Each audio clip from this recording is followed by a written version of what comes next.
আসসালামু আলাইকুম। যারা ট্রফি সাবস্ক্রিপশন কেনার পরেও ট্রফিতে খেলা দেখতে পারতেছেন না, আজকের ভিডিওটা তাদের জন্যে। আপনারা সর্বপ্রথম প্লে স্টোরে যাবেন।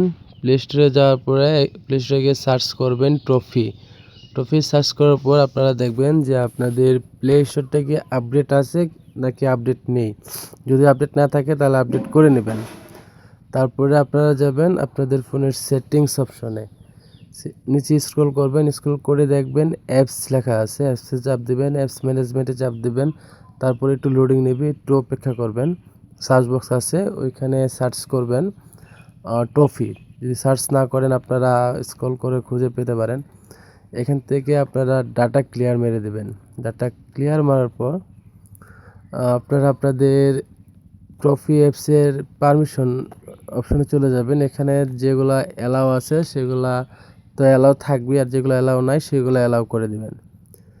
তারপরে আপনারা আবার আপনাদের ফোনে থাকা ট্রফি অ্যাপসে ক্লিক করবেন। আশা করি আপনি যে সাবস্ক্রিপশনটা কিনছিলেন এখন থেকে সেটা আরামসে চালাতে পারবেন, কোনো প্রবলেম নাই। ধন্যবাদ, ভালো থাকবেন।